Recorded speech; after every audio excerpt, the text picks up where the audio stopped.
Assalamualaikum semua. Kembali bersama host anda, siapa lagi kalau tak bukan Natalia. Jadi macam biasalah kan, bila dalam rancangan Top 10 Anthem ni, saya memang akan kongsikan carta minggu ini. Pastinya anda ternanti-nanti. Jadi tanpa kita membuang masa, jom kita lihat carta minggu ini. Nombor 10.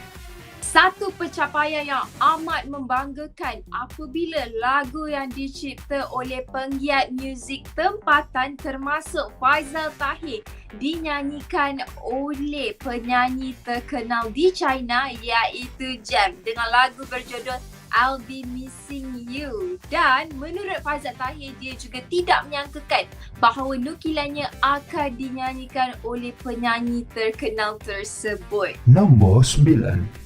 Sebut sahaja nama Ikram Dinsley, dia kerap dipampangkan di media sosial yang mengundang kecaman warganet. Dan baru-baru ini bertemu dengannya, dia menyatakan bahawa dia sedang berfikir, sedang mengolah idea dalam perancangannya untuk menggemparkan platform media sosial dengan kerenahnya. Nombor 8. Bakal bersiaran dalam drama berseri yang akan datang iaitu Dendam Seorang Isteri. Montaj drama yang dijayakan oleh Nat Zainal dikecam warganet. Apa pula cerita you all? Okey, jadi Nat Zainal pun akui memang dia menerima pelbagai kritikan, kecaman oleh warganet di Malaysia ini. Tetapi dia malas hendak fikirkan perkara tersebut. Nombor 7. Oktober lalu, Ratu Dangdut terkenal Emelina telah memaklumkan bahawa dia menjalani rawatan thread lifting pada hidung dan juga rahangnya. Ekoran itu apalah lagi kan? Mestilah warganet mula mengecam beliau. Dan dia mengatakan bahawa dia tahu halal dan juga haram dan bukan setiap hari dia menjalankan rawatan tersebut. Nombor 6. Bukan saja mengakui bahawa dia menjalankan aktiviti pelacuran, namun dia telah mengaku bahawa dia dilanggan 5 lelaki. Dan sekarang ini dia berada di bawah siasatan polis. Dan agaknya lepas ni apa pula cerita yang akan kita dengarkan daripadanya? Nombor 5. Hei, macam-macam cerita. Tuju baru saja nak rasa happy. Album solonya dikeluarkan.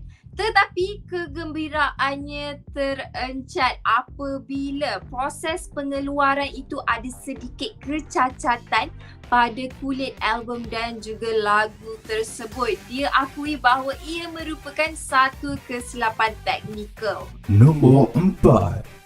Okay, you all, I nak tanya sikit. Siapa dekat sini yang tak berani nak memandu? Bukan I tau, sebab I berani. Sebab kalau siapa yang tak berani tu, korang boleh geng dengan penyanyi Elizabeth Tan. Okay, jadi baru-baru ini, dia akui bahawa dia rasa takut untuk memandu sejak berumur 18 tahun.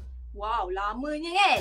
Jadi apa yang mengakibatkan dia untuk rasa tidak berani tu? Sebenarnya dia pernah mengalami satu kemalangan yang memberikan impak trauma terhadap dirinya. Tetapi demi anak, dia sanggup untuk memberanikan dirinya kembali. Nombor 3. Baru-baru ini, Ketua Pegawai Eksekutif CEO Kumpulan Syarikat KRU, Datuk Norman Abdul Halim dan Naib Chancellor UTM, Profesor Datuk Teknologis Dr. Ahmad Fauzi Ismail telah menandatangani sebagai rakan strategi. Nombor 2. Kira-kira sedekat lamanya, Nur Kiriah dan juga Putri Balqis atau lebih dikenali sebagai Akish telah dipertemukan dalam drama Itulah Takdirnya. Setelah sekian lama, Nur Kiriah memaklumkan menerusi Instagramnya, akhirnya dia diberi peluang untuk bekerjasama bersama Aki. Nombor 1. You all, I rasakan jadi pelakon ni bukanlah perkara yang senang. Lagi-lagi apabila hendak melakonkan diranjang dan ia merupakan cabaran yang sangat besar buat pelakon-pelakon di luar sana, terutama sekali Jasmine Suraya yang harus melakonkan dan menjayakan adegan seks untuk drama digital terbaru berjudul Villa Crystal, dan dia akui harus menurunkan berat badan untuk drama tersebut. Okeylah you all, I pun dah banyak sangat membebel hari ini menceritakan carta pada minggu ini. Jadi sampai setakat ini sahaja anda diberi peluang untuk mendengar saya bebel-bebel. Okey, jadi kalau korang nak tahu apakah carta pada minggu hadapan, jangan lupa untuk tonton rancangan Top 10 at 10 pada hari dan juga waktu yang sama. Dan sekarang ini apa yang anda harus buat adalah tinggalkan komen anda di bawah dan like video ini, share juga di media sosial korang. Okey? Jadi itu sahaja. Bye!